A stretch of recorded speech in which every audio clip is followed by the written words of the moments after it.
Supprimer la nuit, ça revient à supprimer 50% de notre vie, je pense. Je m'appelle Kimno Corentin, je suis réalisateur, photographe aussi, et j'ai réalisé un film sur la pollution lumineuse qui s'appelle « Où sont passées les lucioles » qu'on diffuse aujourd'hui au Musée des Confluences dans le cadre du Jour de la nuit.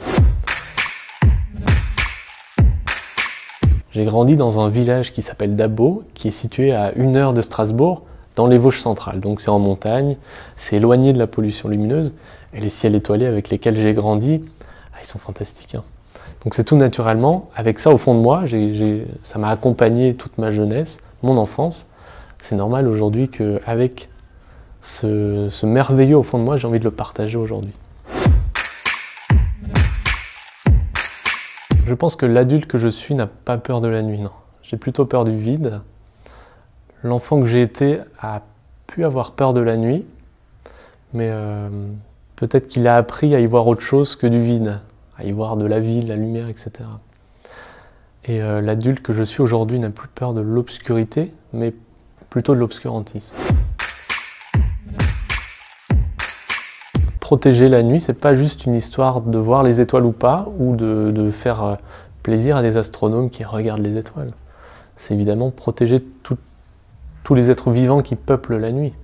Donc c'est évident que la nuit, elle n'appartient pas qu'à des astronomes et à 2-3 personnes qui ont des télescopes. Elle appartient aux chauves-souris, comme aux batraciens, comme aux personnes qui aiment aller en soirée, en ville. C'est aussi important qu'ils voient clair pour pouvoir rentrer chez eux.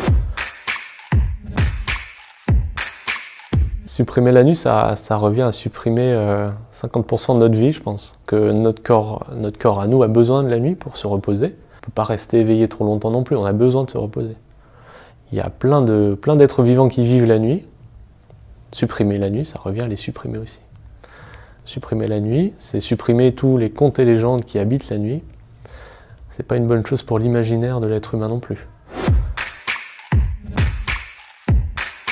Pour protéger la nuit, je pense que la première chose à faire, c'est se protéger soi. Donc essayer de se sensibiliser au problème de la pollution lumineuse pour ensuite essayer de sensibiliser les gens autour de nous.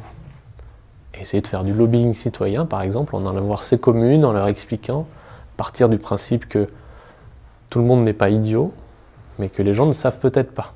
Donc essayer de leur expliquer, quoi. Se renseigner, se documenter pour essayer de transmettre et essayer de faire changer les choses à son échelle.